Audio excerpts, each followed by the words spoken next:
Alrighty. All right. Hello, everyone, and welcome to the Teeter Talk podcast. My name is Ben Teeter, I'm Alex Teeter. and we together are Teeter Talk. Yes. What might you ask is the Teeter Talk podcast? Teeter Talk podcast is your one-stop shop for all things movies, music, media, Marvel, you name it, we're covering it. Hosted by my son and myself.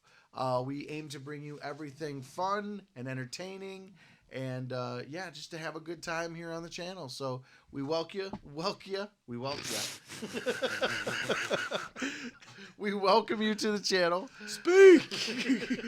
Speak! Excuse my cold. Yeah, and we're gonna try and post as much as we can. I mean, we are in different households now, so we gotta plan times. But yeah, we plan to.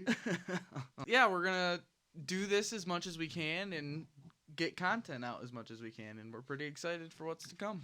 Okay, let's get into it. Yeah. So today's gonna be a episode, like kind of clumped up episode. We've got a lot of categories to cover.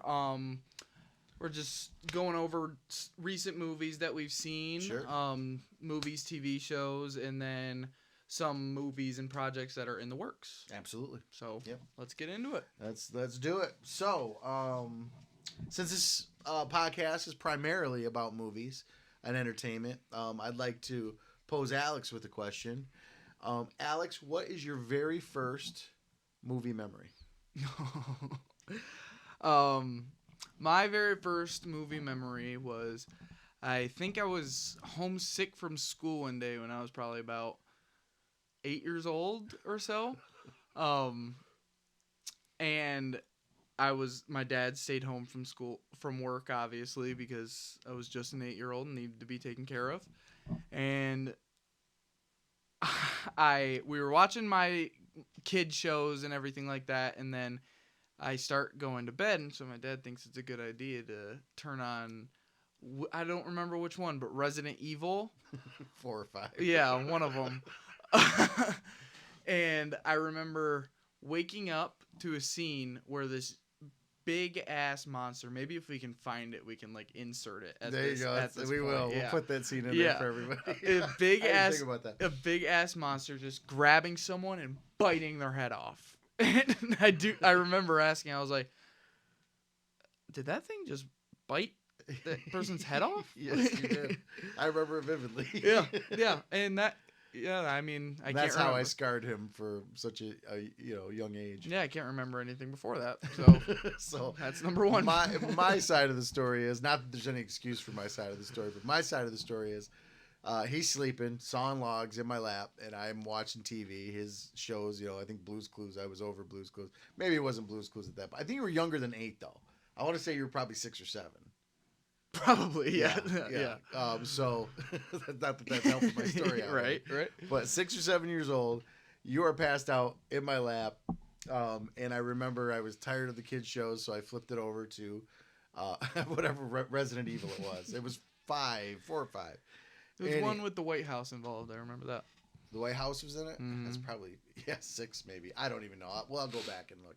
But anyhow, I remember watching a good portion of it without you even stirring. Mm-hmm. And then the scene comes on where I think it was what they call a licker in Resident Evil. Oh, okay. With the big tongue, like a muscular creature. I think that was it. We'll see when we post the picture. But the licker was crawling up after a guy and literally walked up, bit his head completely clean off.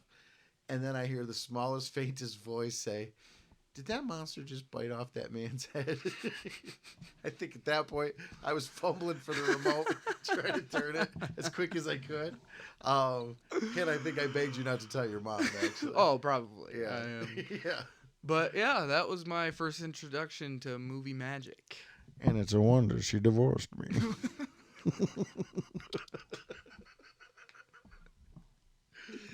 We joke because we care. Okay, next one. All right. But I do. Okay, so with that said, the first movie I remember taking you to was The Incredibles.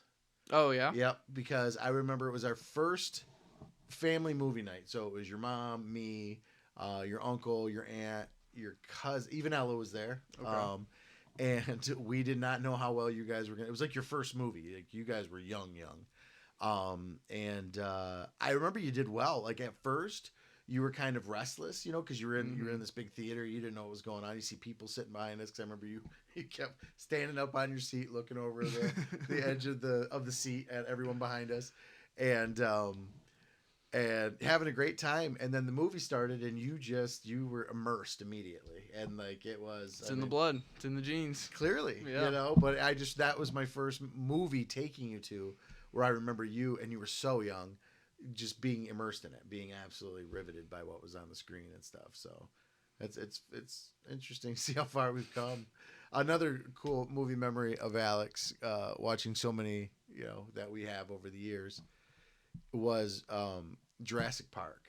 So the first time you and I sat and watched Jurassic Park, you were probably close to the same age. Jesus, it's a wonder I came out normal. So it's the scene with the T-Rex, obviously, just before the T-Rex attacks. Sure. So the T-Rex annex, and the goat has just come up from the elevator, whatever it was. And I know exactly what you're talking about. Yeah, and you and the girl almost at the exact same time said the exact same thing. Like, why is there a goat? like you're full, and being an adult now, you know exactly what it means. Right. But I remember, you were asking, Dad, what's gonna happen to that goat? What's gonna happen to that goat? And then the goat's leg hits the top of the roof, and you just absolutely, that scarred you, I think. Yeah, that was a good idea bringing me to that so young. That was a good idea. So one more, because I'm on a roll here, of how we scarred Alex with film. You were just learning to walk and run. So we were at the lake house at the time, and Zathura was on there. Now I don't know if I've ever seen. I remember that from my childhood. Do you really, Zathura? Oh yeah, that was like a classic one that I grew up on. Me and all of like the Hartman friends and all of that, we always watched that. Oh, together. Did you really? Oh yeah. Oh, this was like before you even knew it. Like, I mean, you couldn't even comprehend what was going on the screen. You were. Oh, really? You were Roly Poly Oly. You were Blue's Clues still. Okay. Diego. Okay. I mean, you were that little, and I put Zathura on thinking it was a kids movie, a family friendly kids movie, and we got through most of it just fine. And I don't think it was a little too old for you. You were playing with your toys. And then there's a scene where the game somehow involves a robot, like an out of control robot. Yeah. And at one point, then I see you paying attention, like you're like, what's going on? And the scene's building, and this robot comes blasting out of a wall, and I just remember I'm laying on the couch, you're probably 5 feet from me, and all of a sudden that wall blows up, and you just right past me. I just hear these, and you are hidden behind the couch, peeking out from behind the couch. Really? Oh, it was like, wow. Like, right away, I'm like, okay, too adult. So I was testing out the waters then. It was an experiment. I have one story. It's not about either of us, but it has to do. It's when we went to the theaters to go see. I forget which Jurassic World it was, but it was a Jurassic World. We went with Grandma. Okay. I think you know what story I'm about to tell, but I don't. But go ahead. Oh my God! It was a scene where the T-Rex is chasing after them while they're in the car, or they're running something through the woods, and they come up on this cliff, and it's just chasing after one person at this point, and so the dude just like there's water down below, it's like a ravine with a river, and so the dude jumps, and the scene is like the T-Rex is reaching out to eat the mother, right, and just misses by this much, and Grandma quiet ass theater, and I hear to my immediate left just a scream, no! Throughout the entire theater, and I heard Snickers throughout the entire thing around me, surrounding me, just Snickers, and I could not hold my laughter. I felt bad because I knew she probably felt embarrassed, right? But I couldn't help my laughter. Right. It was the funniest thing I've ever seen, probably. Betsy's good for those. Oh, She Betsy's is. amazing. Love you, Ma. Love you. Love you, Grandma. Love you, Grandma. You're hilarious. Alex has her to thank for my love of movies. Of course, my mom and my dad were huge into movies. My first movie memory was Star Wars. Okay. I go that far back. So I Damn. It's a ways. The first one, like episode 4, made no sense to me back then.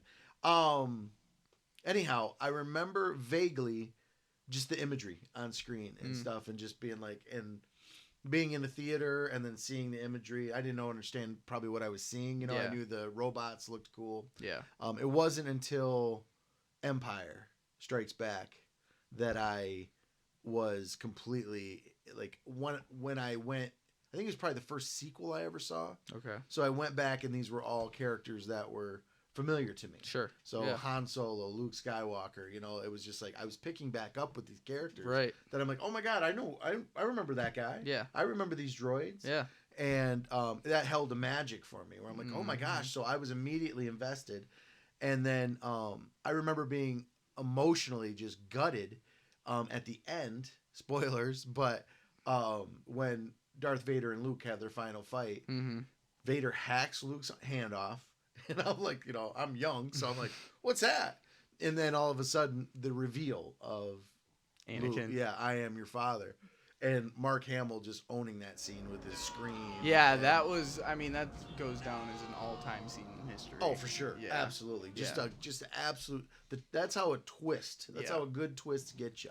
You should learn something from that, Shyamalan. Huh? But, I just remember being so gutted at that point, and I don't know how many questions I probably asked mom and dad after that, but the fact that guy could be the good guy's dad, blew my fucking mind. Yeah. It's it's funny to me that you say the magic of like remembering characters in different films and everything, because I feel like with me in my generation that really resonates with Marvel. Absolutely. Like for me, I mean, being able to see Iron Man in the first movies, and then Captain America and the Incredible Hulk, and then this Avengers movie comes out, and they're all working together from a bunch of movies that I loved prior. Yeah. So yeah, I mean, first of its kind. Yeah. It was first that ever did that. Yeah. Yeah. And I remember paying attention because you were still too young when Iron Man came out. Yeah. It was still too much for you. Incredible Hulk came out, I think, the year after. And so I didn't see the Incredible Hulk at theaters. I saw it on video. And I want to say the Incredible Hulk was my very first Marvel movie. I want to say, okay. Yeah. I mean, that would make sense given the theme of everything. I threw you right into the most violent one. Is that all you got?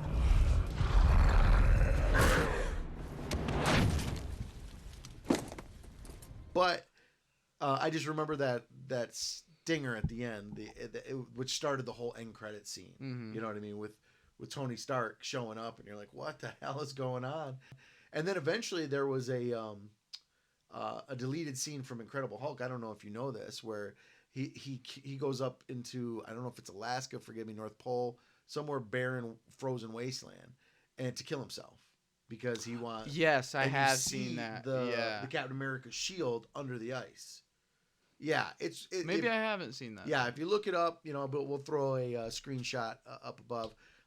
But yeah, which in continuity makes no sense because didn't they find the shield in the ship when they dug through the ship in the movie? I don't really remember. I'm not gonna be honest. Oh yeah, recently, actually this happened yesterday.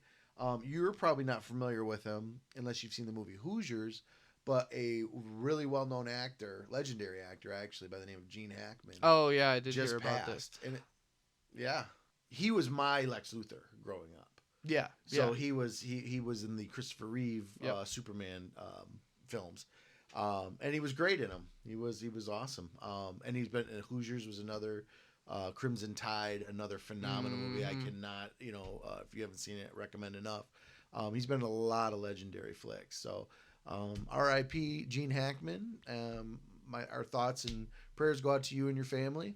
Also, on that same token, not to make things too morbid, but another young actress just passed yesterday or today, Michelle Trachtenberg.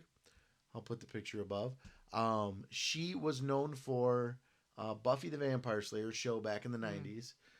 She was also in Gossip Girl, which I never watched, so I'm not familiar with her in that. She was also in a movie that I saw called European Road Trip or Euro Road Trip, which was hilarious. I highly recommend you watch that. But way too soon. How old was she? 39. Oh, wow. But yeah, another one taken too soon. So R.I.P. Michelle Trachtenberg. Rest in peace. Rest in peace. Two absolutely. legends. Not dead, but other sad news. I did hear that Bruce Willis is also officially nonverbal. No, really. Yeah, just heartbreaking, upsetting. John McClane.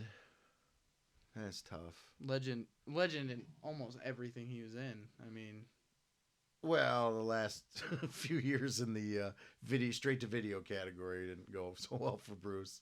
But now I'm not making... it is prime. Like absolutely. Die Hard age. Well, Die Hard is obviously an all-time classic. It's in my top 10 for sure. Yeah.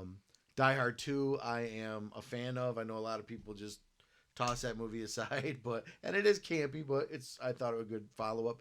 Die Hard with a Vengeance, I think, is a phenomenal movie. Die Hard 4, I'm telling you, if you watch the uncut version, the rated R version, where he actually says yippee-ki-yay, motherfucker, and they don't edit it out with a gunshot in the PG-13 version, which was an atrocity. You can't not take the one tagline away from the hero and edit it. Like, what were you thinking? Yeah. I mean, are you kidding me? Seriously. The fucking line is yippee-ki-yay, motherfucker. Everybody knows it, okay? So if you go and make a fourth film and try and make it PG-13 just by, removing some of the squibs and blood in the gunshots, and then obviously altering that line, All right, so other movie news. So big news coming out of DC. DC is currently in production on their Lanterns series, which is based off the Green Lantern franchise. Pretty exciting. Ryan Reynolds will not be in this one. Who knows if he'll even be back as Deadpool. But yes, this is a James Gunn executive produced, I do believe. If not written, I'd have to look that up. I'm sure you guys will definitely correct me in the comments. But we have Hal Jordan being played by... Here we go. I'll be right with you. I got it. Okay, so Hal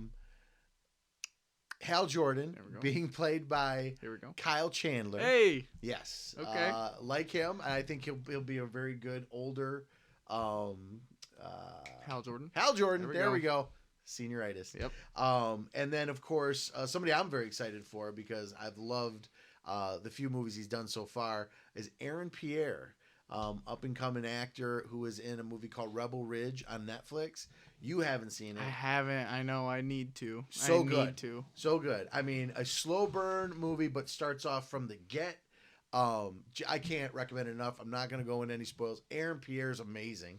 The guy he oozes charisma. He commands the screen.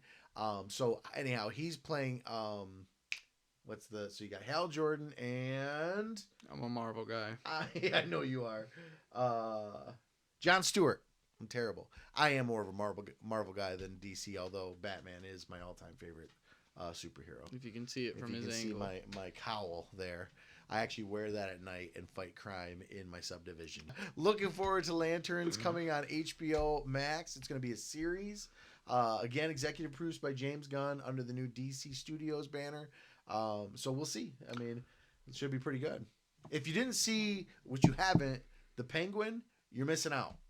Is that official DC universe? I couldn't tell you which one that is. Okay. But it is such good television. It doesn't matter. Yeah, I've seen a lot of good reviews about it. I've caught a couple scenes watching it with you. Couple spoiler scenes. Huge spoiler. You were there for the spoiler. Yeah. I couldn't believe it because I freaked out and then I forgot that you knew nothing about what was going on. I think it was the last episode. I think it was. I think it was the very end of the last episode. I think it was the absolute ending. Yeah, you happened to walk in here while I was watching it. Yeah. That's. I just started hearing "Holy" from back there, and I was like, "What's going on?" No, he did not. He did not. Oh my God. Well, since we're on the topic of Green Lantern, I did want to say one thing. Go ahead. So who's the Green Lantern in Superman? Oh, that is Guy Gardner. That's right. Yeah. Yep. Yeah, I remember him. What's his face from the Recruit? The Rookie. Is the Rookie? Yes. Why can't I think? Nathan Fillion. Yeah, I have no idea what his name is. Nathan Fillion. He's awesome. He's awesome. Yeah. But he's pretty much true to comics accurate. You know what I mean? Yeah. With the bowl cut and everything. So that should be interesting. Yeah, I'm kind of a amateur when it comes to like directors and actors and stuff like that. Like if I see a good film, I like it. Like I don't really look much more into that unless someone really strikes me. Like Tobey Maguire, Andrew Garfield, Tom Holland, fucking Spider-Man. The OG. Yeah. Oh, wait, before we go anywhere with that, who is your favorite Spider-Man? That's a big one. Well, I know the answer, but I know a lot of people aren't going to like it. Mine's Tom Holland. Is it? Oh, yeah. Okay. I mean, I just feel like Tobey Maguire's is always going to be special just because it's like the first time you've seen him live action right there. Yes. But if you go back to the movies now, from what has been released, like with the swinging animations, all of that, I even think Andrew Garfield was a better like acrobat for Spider-Man than any of them were. Like I think he was the best agility wise and movement wise. Okay. I think that's the thing. Yeah, I think Andrew's the best Spider-Man. I think Tobey's the best Peter Parker, but I think Tom's the perfect mix of the two. Okay. And that's my biggest thing. Like I think he does Spider-Man really well. He does the Peter Parker side perfectly almost. Mm-hmm. And yeah, my only downside about Tom Holland's Spider-Man is sometimes they make the suit look good and sometimes it looks like a cartoon in those movies. No, absolutely. It's almost too CGI. Yeah, but that's like I don't discredit Tom for that at all, obviously. No, I get it. Yeah. I get it. I got to say cuz I'm a fan of all three actors, absolutely. I think they all bring their own personal approach to Peter Parker. Mm-hmm. But I am more leaning towards Tobey. Tobey was the OG for me. I thought he was. I remember when they cast him. I remember hearing it on the radio to Grayling on a weekend. You weren't born yet, obviously, and remember hearing they had cast Tobey Maguire as Peter Parker. And I remember thinking that is genius casting. Like, I mean, at that point he had done a few indie dramas and stuff like that, but he was a known actor, you know. And then when you saw, because he's kind of like one of those. You know, goofy, I wouldn't say goofy looking, but goofy looking guys. But he fit the mold of Peter Parker so well. Oh, and 100% I agree. Yeah, like I think Tobey, he had the awkward nerdiness of Peter Parker. Mm-hmm. I just think that he showed that under the mask, and that was my biggest thing, was like in the movie compared to what we've had released now with like, I still think probably the best swinging animation is either The Amazing Spider-Man 2 with Electro against TASM 2. Yeah, TASM 2. I know it's definitely not the best Spider-Man movie, but I think it's got the best singular Spider-Man swinging scene in that movie. Okay. Fair enough. But comparing that to Tobey, like in the first Spider-Man movie, the move that he finished the fight against Green Goblin with was just a backflip. Like it was a stiff backflip. He's standing by the wall and just flips and dodges the glider. Dodges the glider. Gotcha. Yeah. And against like even in the scene with Andrew against Electro in Times Square with all the electricity, like yeah, it's just impressive with how they're able to move his body. I still think that's a great scene. Oh, 100%. I really do. Yeah, visually, I think it's a great scene. I think, too. Beautiful. I think too many people hate on TASM 2. Mm-hmm. There are some pretty cringeworthy moments in it. For sure. Far from a perfect movie. It's not a perfect movie whatsoever. Not at all. Same with TASM 1. Like TASM 1, I didn't need the dark Peter Parker. You know, I didn't need another origin story. I don't. Yeah, he's too butchy for me. Like he's too much of a. he's not enough of a nerd in that movie. Right. He's almost like kind of like the cool rebel kid, Yeah. you know, on a skateboard, which I can appreciate a different take from Peter Parker. Like, right. I would almost appreciate that more so than they kept to the source material like they should, because you would piss off way too many people if you try to divert from it. But I didn't need, it was so close to after Spider-Man 3. I think it was only 3 or 4 years later that TASM 1 came out, or The Amazing Spider-Man came out. Yeah. I didn't need another origin story. Right. You know, I didn't give a shit about his parents, Right. like being these scientists and everything. I mean, I get it, you know, and it was a different take to it, but it wasn't, you know, I wanted the fun Peter Parker, you know what I mean? And we got more of that in the sequel. Yeah.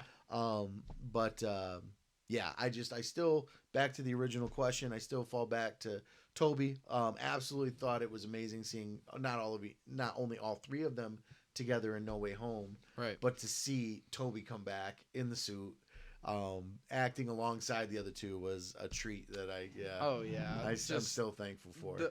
What I would do to go back in time and watch that for the first time again. Yeah, just seeing that beaming from ear to ear, being in the theater in that moment when Andrew takes his mask off, and then when Tobey's just in his regular clothes and walks, he's like, hey. Yeah, exactly. Like it's perfect. Or when he's like, with like the little things, like when they're all sitting there waiting for the final battle, and he has to crack his back. You know? Yeah, I mean, yeah, little shit like yeah. that. The I homages to the age and everything like that. Exactly. I loved it. Did I Perfect. just disconnect something? I hope to God I didn't. I did not. We're good. Yeah. So anyhow, it's Tobey for me.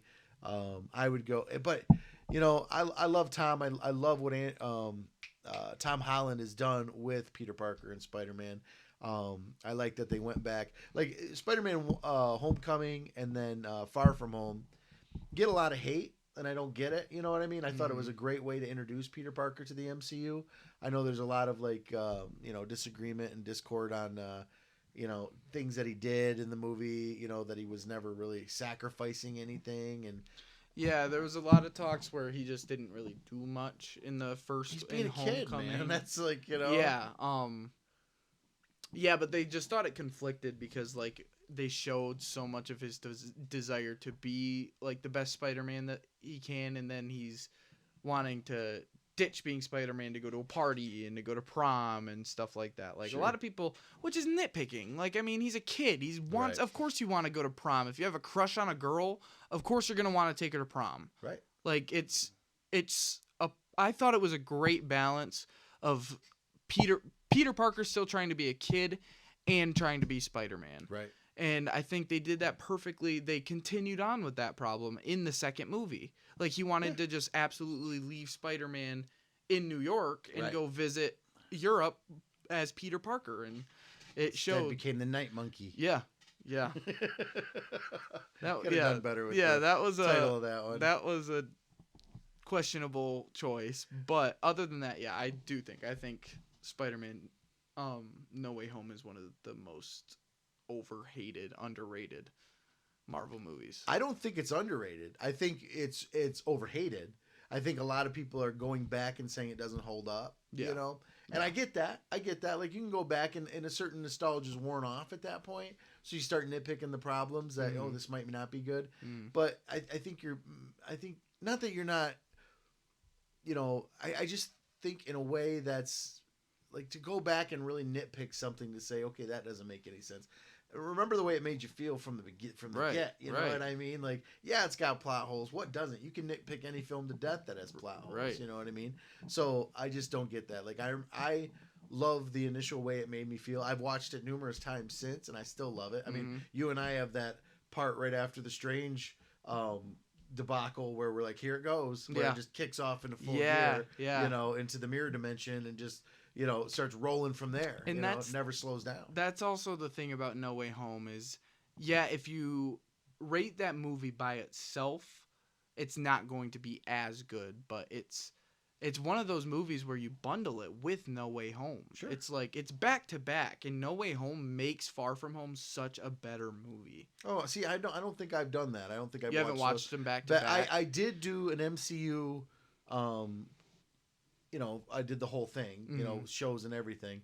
And I think I messed that up. Like I didn't realize that those two were back to back the way they're supposed to be. Yeah, because it doesn't fall on a lot of people's how the MC they call it canon, not canon, the timeline order. Yeah. Is what they call it. Yeah. And I didn't realize that timeline required you to watch those two back to back. Yeah. Well, so I watched No Way or Far From Home, and then I think Eternals or something, and then back to that. So yeah, I mean, might have missed that. I would watch. The reason why I like it so much, watching them back to back, is you can really, if you are watching No Way Home with Far From Home fresh on your mind, you feel so much worse for Peter because it's like, oh, that's when he gets, okay, Mysterio outs him. Yeah, gotcha. Yeah, okay. And just like absolutely fucked him up during Far From Home, made him get hit by a train, like a bullet train. Yeah, a bunch of had these illusions where you see everyone that you love die, right? And then you come back to New York after Mysterio reveals your identity. May does end up dying, and so like you can only imagine what that kid's going through in that moment. Yeah. And I think that strengthens No Way Home so much. Yeah. And I love it.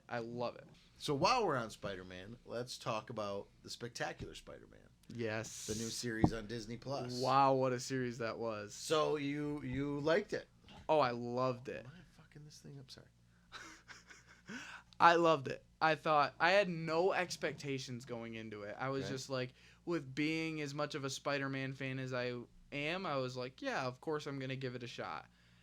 Every single episode just kept drawing me more and more in. Right. The way that I thought this was going to be a kid's show. Right. And then I saw this dude get impaled. By the scorpion. Spoilers. Get impaled by a scorpion. And I'm like, hold on. I love the TikToks on that. Yeah. Have you seen that? Where it's like, whoa, what just happened? Seriously. Out of left field. Yeah. It completely changed the tempo of the show. Oh, yeah. I would love to get reaction videos from people watching that for the first time. And just how that scene alone, because the Scorpion's he owns that in the few episodes he's in. Yeah. Owns it. And I love that. I didn't expect it to be him. Even like when they were talking about the Scorpions, the gang, never once did it dawn on me that somehow we were going to get the Scorpion out of it. But the way that they introduced him and the way they integrated that into the story, I thought and that's the best thing about the show is how they did their own thing, their own story with it. Oh yeah, they created a whole different story with the same characters.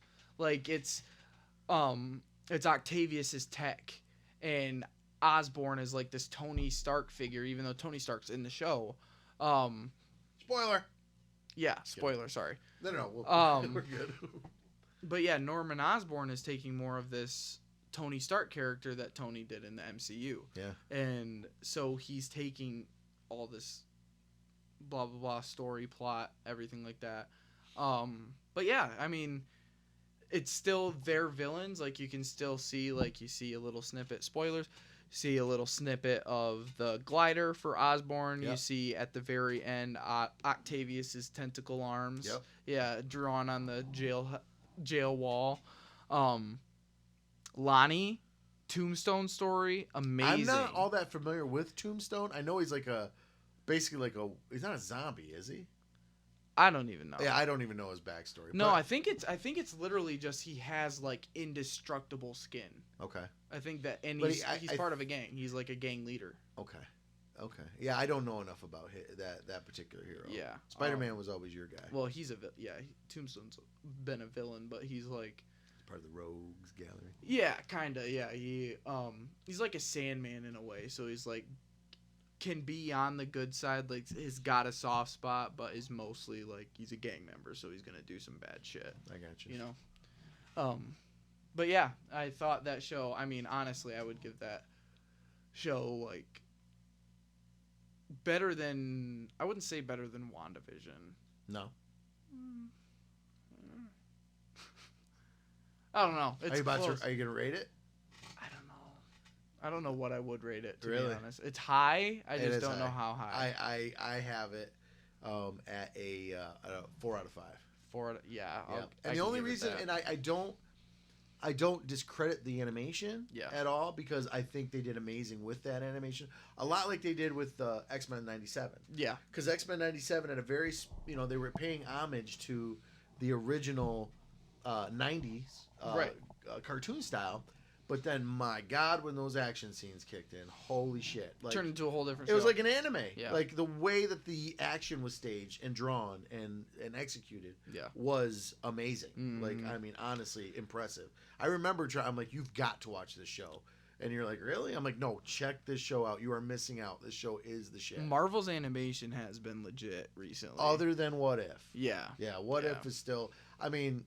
Even the animation itself is a little like meh. They have their episodes. I'm not saying they don't. I'm just saying more are not great than good. Yeah. You know, I like the Marvel Zombies one. I thought that's one that stands out to me.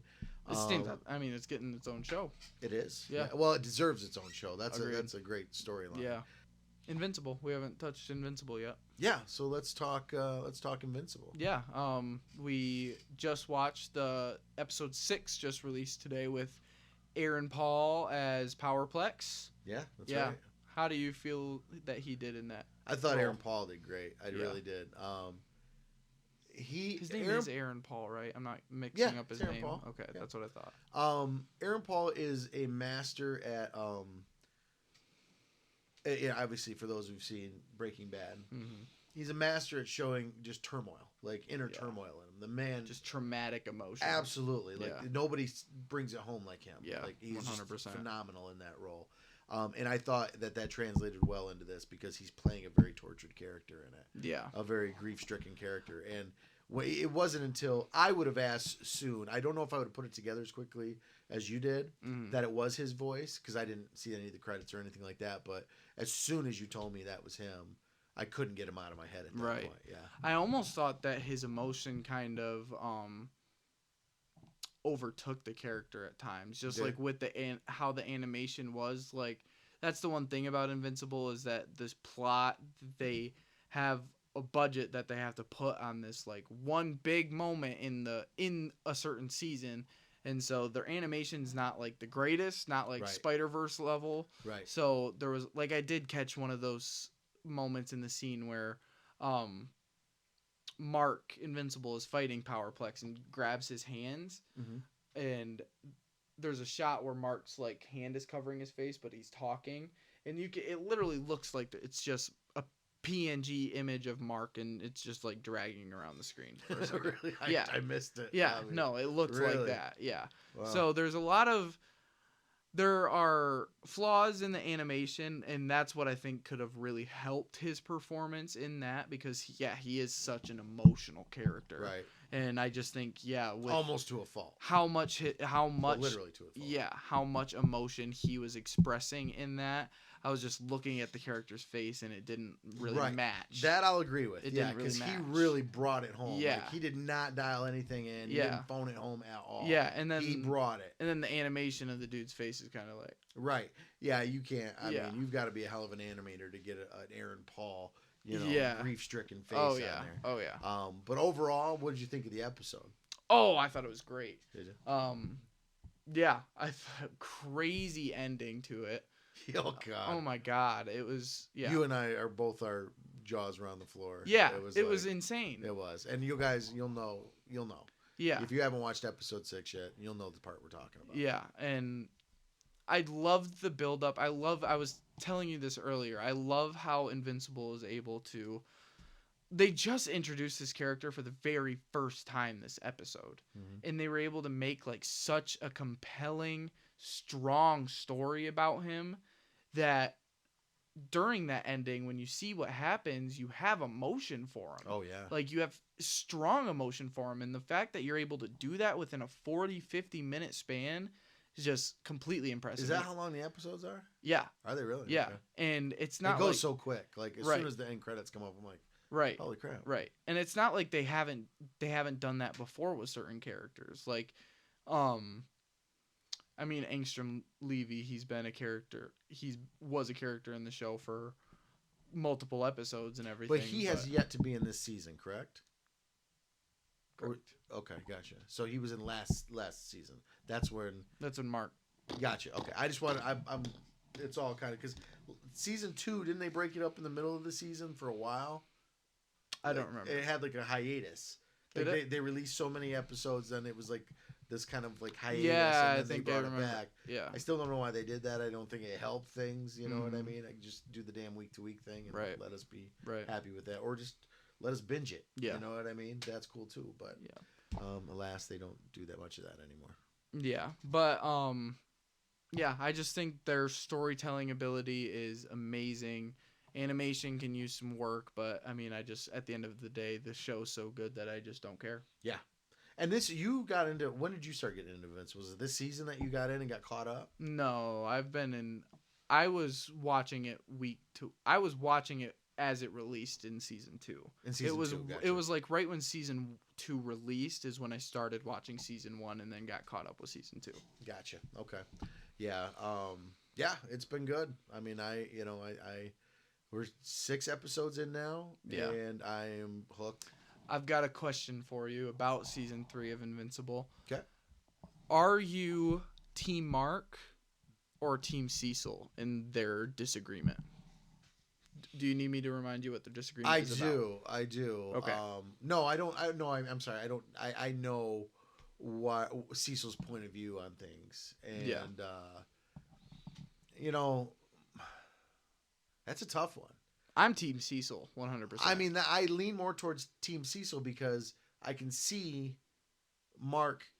It's almost like the Batman-Superman thing. Like, Batman and Superman are, best of friends, but Batman always has a backup plan. Preparation. In case Superman goes batshit. And exactly. Like, your father tried to destroy the world. Like, there's got to be some kind of backup plan against you. Like, Mark saw and shared with Cecil that almost in every other universe, Mark joins Omni-Man in taking over the world. Right. I do remember them. They do an episode of that. Don't they? Like a flashback or something like that? Yeah, and Cecil knows that. So it's like, why would... You had every right to make a doomsday protocol in case Mark flips one day. 100%. Yeah. 100% viable. 100% valuable. Like, you had every reason to do that. Mark is just, he's too emotional. He's young, learning these new powers and stuff. So, the fact that he's still on the good guys team is a good sign. Yeah. But no, I hear you. Like, I see why Cecil is, the way he is, and how kind of he wants a contingency plan just in case Mark goes batshit, and he does know Mark's the possibility of Mark turning, and that just means world destruction. Yeah, and Mark's not really helping his case by storming into the Pentagon, and Cecil immediately just starts mauling these animated recreated people. Right. And Cecil throughout it says it like 4 or 5 times, like, Mark, stop. I'm warning you. Don't make me do this. I don't want to do this. Just go home. Yeah. Said it multiple times. Then he's like, okay, fine. Boom. Yeah, I hit him with the sound waves. The sound waves. Yeah. That's what it is. Yeah. So he gave him chances. He told him his intent and was completely honest with him basically the whole time. And Mark just acted with emotion. He's like, you can't believe you're working with these people. Yeah. But no, that's a hell of a question though. Yeah, I would say. I mean, I think Cecil's got his. I don't think he's a good guy by any means. I think he's got his own agenda. Yeah. But I mean, after seeing like how he became the way he is, physically, with his disfigurement, that was interesting. That guy went through some shit. Oh man. Yeah. Oh my god. Yeah. I was like, Jesus. I mean, he got through all that and came out looking as good as he did. Right. Yeah. Shit, Yeah. Wish you should see the other guy. No shit. Excuse me. My fault. Maybe I'll get like a greatest hits of me hacking.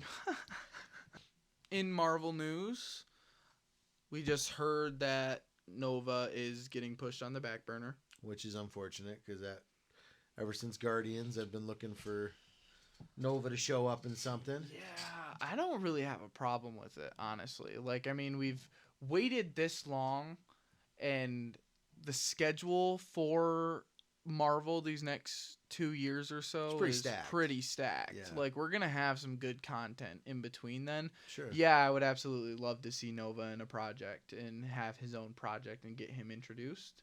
I don't know how they're gonna do that, if next phase is gonna be all X-Men, which is they'll figure it out, I'm sure. But that's interesting. I'm glad, yeah, if they're doing X-Men, they might as well put some other things on the back burner. It's not like they need to force, because that's I think their downfalls when they try and fit too many things. When, like, after COVID, when they were doing all the shows and trying to fit as many shows in as they could, and then we started getting shit we didn't need, like Echo, like, I mean, honestly, is there one person out there that really thought Echo was necessary, like, at all as a show? I mean, it kind of explains Fisk's return into the story, so it sets up Daredevil a little bit. Right, but I mean, they could have skipped over Echo. That could have brought him back in either the next Daredevil or Hawkeye. Yeah, that could have been a 1 minute. No, Hawkeye's when she killed him or shot him in the head. Yeah, but that could have been a 1 minute scene in one of those shows. Right.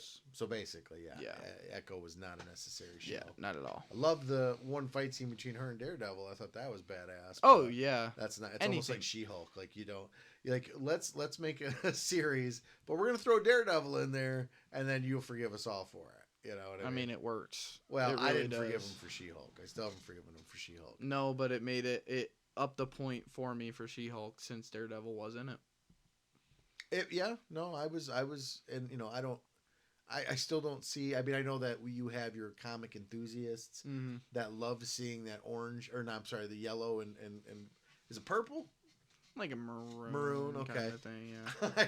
I mean, again, I never really was into reading Daredevil. Right. I think he's a very cool character.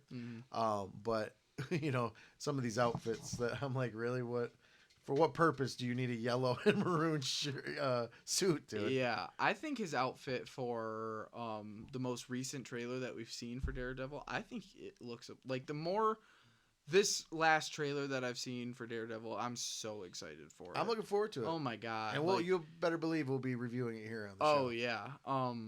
But yeah, you can see like the movement differences. Like, his baton can extend now, and he does like kind of like a Spider-Man swing off a roof. Oh yeah. Oh yeah, like he jumps off, gets his baton out, and like throws it, and it goes on a string, and then he starts swinging. Like, I can tell his movement in the show is gonna be way improved. Yeah, it's been a few years since I've seen the original Netflix series. Yeah, and I don't remember if he did anything like that. I'm rewatching it right now, and he doesn't do much. Like, it improves over the seasons, but yeah, it's a lot of his movement is mostly during fights, and so maybe like if he's traversing around buildings or something, it's gonna be one quick shot of him jumping into the fight scene or something like that. Gotcha. Yeah, I got you. There were some pretty killer fight scenes in that show, though. Oh yeah. The hallway fight scene was unbelievable. Yeah. Yeah, I need to go back and rewatch that show. It was that good. I should probably do that before. When does Daredevil come out? It's in like a week or two. Really? Yeah, it's like March 7th, I think, or March 4th. Damn. Yeah. Can't wait. Looking forward to that one. Yeah, me too. Yeah, that's gonna be huge. And the buzz about Daredevil is really good right now. We've got a lot of people that have gotten to see the first 2 episodes. Yeah. And it's getting a lot of praise right now. Peak is the word that keeps getting thrown around. Yeah. It's one of your kids' words. It's peak, which I mean, it's like the summit. It's like the best. Okay. Yeah. That's what I say. I put shit together. You're hip, dude. I'm telling you, it's dope, man. There you go. Boom. Yeah, that's fresh. Okay, next topic. Yeah, so just after Thunderbolts, we've got probably Ironheart. Okay, I think that's June release, and then after that, let's see what's coming out. And then after that is Fantastic Four. Really? So we got Ironheart before Fantastic Four? Look it up. I think so. I don't know about that. I think Ironheart is June release and Fantastic Four is July. Does Iron... Don't question me, boy. Come out. I know. I should know better. Or maybe it's switched. Maybe Fantastic Four is June and then Ironheart is June July. 24, 2025. They haven't released many trailers or anything for that. Just a couple quick clips, right? Yeah. We should be getting something soon then. Yeah. I've heard a lot of talks that Sacha Baron Cohen, or Owen, or however you say his name, you got it right the first time. Sacha Baron Cohen. Yeah. Is gonna be Mephisto in that show. I did hear that too. I think it's officially got cast as it. Official Yeah. for Ironheart. Yeah. Which I don't understand why they're bringing him in Ironheart. That's my biggest thing. Yeah. Like, Mephisto's a pretty big character. So supernatural character. Yeah. And Ironheart's more of like a Tony Stark, grounded Right. MCU story. Right. For as much as grounded, but making suits that can fly. Dude, you know what I found out the other day? So like, I don't know the connection between these two, but in the comics, there's like two younger versions of Iron Man. It's Ironheart and then Iron Lad. I have heard of Iron Lad. But Iron Lad a Fantastic Four? Isn't he related to Richards? I don't know that. But I just saw something the other day that Iron Lad is like, turns into Kang the Conqueror. I have heard that. Yeah. Yep. I didn't know that until just the other day. And I do believe that same character is a Richards. Interesting. Yeah. I'm not sure which one. Maybe Franklin? Like Franklin becomes Kang in some universe? I don't know. That would be crazy. Right. That would be crazy. I know. We should read more comics. Or is it Nathaniel Richards? That's probably what it is. That sounds familiar. Okay. There we go. I have no idea if that's true though. If that's accurate. It's speculating. Yeah. Right now we're still gonna have people coming after us like, you dumbasses. I don't know why I'm stretching my arms so far out. Why am I doing that? Yeah. So next up, we are gonna dive into our top 10 list. Today's top 10 is going to be the top 10 most anticipated movies of 2025. There you go. And we are going to start with you, Alex. Why don't you go ahead and give us your top 10? Okay, are we doing 10 to 1 or 1 to 10 to 1. Okay. So number 10, I've got The Monkey. Okay. Looks really good. I just saw That's out in theaters now. Is it? Yeah. Oh, okay. Yeah. Interesting. Number 9, Brave New World. Already saw it. Thought it was great. Yes, I only put it so low because it was the day I made this list the day we went to see it. Yeah, and are these in any particular order? Yeah, I tried to. Are they? I tried to put them in. I did not. No, I just threw them all at him. So you go right ahead. Number 8, I have the new Jurassic World Rebirth. We saw that trailer in theaters when we went to see Captain America: Brave New World. Yep. Thought it looked pretty decent. I know they haven't been a fan of the past couple that they've released, but that past trailer gave me a little bit of hope. So it made the list. Number 7, Now You See Me 3. I was a huge fan of Now You See Me 1 and Now You See Me 2. I haven't seen them in a long time, so don't quote me on that if they're actually good. I remember them being entertaining. I thought so too. Yeah. I remember a scene with cards where they were flipping a card through. That was so bad. I remember that being very impressed by that. Now it's been a few years, but I remember it being pretty good. Yeah, I loved the first 2 movies as a kid, and so I'm pretty excited to see that one. All right. Number 6, Avatar: Fire and Ash. Obviously, Avatar number 1 was one of the greatest movies of all time. Avatar 2, didn't reach my expectations, to be honest. It didn't, huh? No. Interesting. Yeah, I thought it was going to be a lot better just compared to the first one. I just think it was, but I'm pretty excited to see what they're going to do for this one. Sounds like they're doing just like elemental tribes for each movie. It does seem to be following that theme. Yeah. Number 5, I have 28 Years Later. Yeah. So excited for that one. It looks so good. It's so impressive that everything was filmed on a 15 Pro Max. Yeah. I'll mention that every single time I talk about the movie. That's so impressive. Danny Boyle, baby. Yeah, come on. Aaron Taylor Johnson. Right. Looks great in it. I love his work. Craven. Yeah. I still haven't seen that. Don't really care to. Yeah, I saw it. I wouldn't. Did you see it? Yeah. Oh, we'll have to go into that at some point. No? Wasn't that good? Is it worth the $6 to rent it on streaming? If you're bored one day. That's okay. Number 4, I have Sinners. So at this point in my list, 4 through 1 could basically interchange. Gotcha. Yeah. So Sinners looks amazing. It really does. My only problem with it is in our opinion, I know we've talked about this before, they're showing way too much in the trailer. Amen. Haley Steinfeld, sorry, being shown as a vampire. They totally should have left that out. Should have left out his twin turning into a vampire. All of that shit should have been left out, left to the story. I thought you should have left the twin thing out completely. Not of the story, but just of the trailer. You know what I mean? I get there's a lot of, like, it didn't seem like the whole movie was based off them being twins. Right. So I think you now we cousins. Yeah, right. I think you could have built that trailer without those scenes, and then what a nice surprise when you walk into the theater. You're like, oh my god, I got two Michael B. Jordan, two of them. Yeah. Twins. All right, I didn't know what I was signing up for. Yeah. I will watch this. Yeah. Either way, my ticket's sold. I'm there. 100% me too. Yeah. Yeah, I can't wait for that. I mean, that's coming out soon too. Is it? Like March 7th. Quit it. I swear to God, look it up. I'm looking it up. I don't believe you. I think you're lying to me. Siri, is Alex lying to me? I'm never wrong. She said you're a dirty fucking liar. Man, you, Siri. I'm just saying. Siri don't lie. Let's see. What the hell were we talking about? Sinners release date, dickhead. Jeez. I have a bunch of texts that came through, okay? It took my attention away. Fuck you, man. Oh, getting old sucks. Oh, hell no. April 18th. That still isn't that far away. It's not, but still. Okay, moving on. So I am at number 3. I've got Thunderbolts. Okay. Super excited for it. Super excited to see more Bucky. Always love Bucky.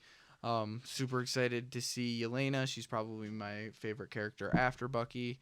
Yeah, super excited. So excited for Sentry and the Void. It all looks... I mean, that looks...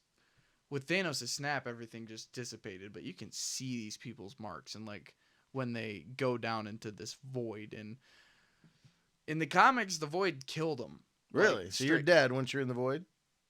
Well, it's not in the Void. Like, the Void is the character behind Sentry. Like, oh, shit. Oh, I thought it was a place. No. Well, it's that place in the from like TVA and Loki and stuff like that. That's called the Void. Oh, right. He's got an entity called the Void that's not. Oh, interesting. Connected. Okay, or all right. Maybe they'll connect it in the MCU just to like. For continuity. Yeah. Okay. But in the comics, no. Like when he turned into Sentry and did that shit to people, they were dead. So that's gonna be pretty crazy to see. Number 2, I have Superman. Not a big DC fan. Haven't won me over with something really. In fact, you're kind of pushing me away at this point. It feels like with that last Flash movie. Yeah. Jesus. Oh, so rough. But yeah, James Gunn. I mean, I trust him, so I think this is the movie that looks like would win me over with DC, and so I'm pretty excited for that. Yeah, it looks good. Number 1, I have Fantastic Four. I am huge Marvel fan. I mean, when I was a kid, I didn't think that the Fantastic Four movies were terrible. Like, I thought they were No, cool. I remember you generally liking them. Yeah, goofy, I mean, rewatching them, I see it now. Sure. But yeah, I mean, I've always loved the idea of the Fantastic Four. I've loved their dynamic. Love Pedro Pascal. Joel, baby. Yeah.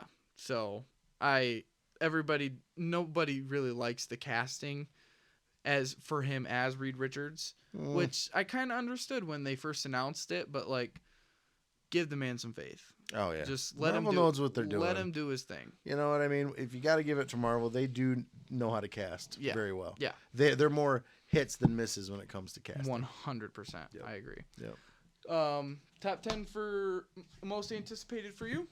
Okay, well, I'm going to go with... Now, again, I didn't do it in any particular order. Okay. I just basically vomited out my ideas onto my notepad here. Sure.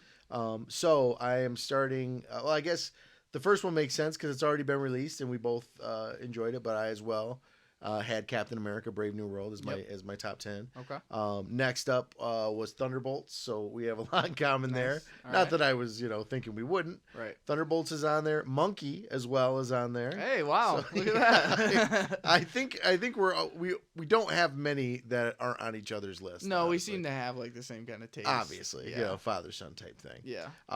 Next up is of course Sinners. Now I will say Sinners is in my top.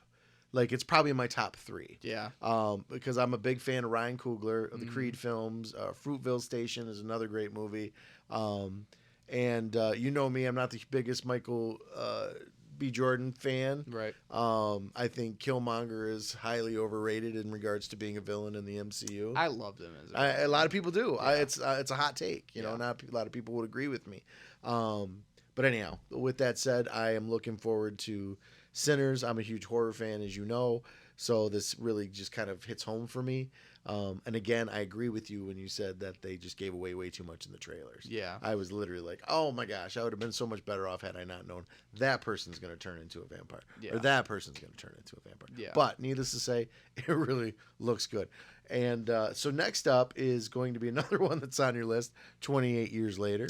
Wow. Looking okay. forward to that one big time. I'm a huge fan of both 28 Days Later and 28 Weeks Later. So, yeah, I can't wait for that one. Next up after that, of course, is Fantastic Four. Obviously, we just talked about that. No need to go into that any further. This is actually almost exactly like yours, just out of order. Next up is Superman. Wow. The trailer blew me away. I don't see the hate with the barrel roll in mid-flight thing. I Yeah. think if I did a barrel roll at 300 miles an hour, I think one eye would probably take a minute to get caught up with the Oh, other. yeah. So, Yeah. I know it's Superman, but nonetheless. After that, Avatar Fire and Ash. Then I start getting off of yours, and so I just realized I'm not actually counting these down. Next up on my list is Tron Ares. That's coming out. I'm not a huge fan of what's his nuts from that one band. He was the Joker, Jared Leto. Not a big fan of that guy. Yeah. I think he's got some good performances out there, but overall I think he's a miss. So we'll see how that one does. Another one that's on my list is Predator Badlands. Ooh. Loved Prey. I thought that was reinvigorated the whole Predator franchise. I loved it. I think it's a great prequel to the entire franchise. So I'm highly anticipating that one. And then last but certainly not least is Mission Impossible: The Final Reckoning. I am a huge Mission Impossible lover. I love that franchise. Yeah. In my opinion, there's not a bad entry in there.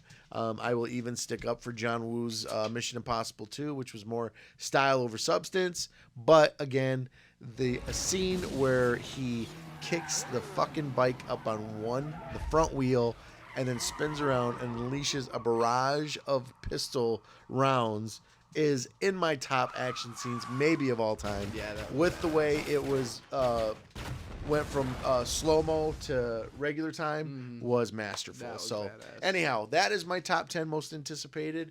All right, well, that's going to wrap it up for this episode of the Teeter Talk podcast. Yeah. First official episode in the books. I know, in the books, baby. We're Feels good. official. Feels good. Yeah, so thanks for joining us. We will be back, of course. And of course, if you have anything you'd like us to talk about, please drop your comment down below. Let us know what you'd like us to either review, talk about, whatever. We're open to just about anything. Yeah, we'd love to be able to interact with you guys and talk about your opinions and your comments about certain projects. So Absolutely. yeah, make sure you follow us, like, and comment on whatever you can, telling us what kind of stuff that you're into and stuff that maybe we can watch if you have any suggestions, and Absolutely. keep this thing going. Yeah, definitely. Absolutely. Well, thanks again for joining us. On behalf of Alex and myself, we thank you for listening to the Teeter Talk podcast. Have yourselves a wonderful evening.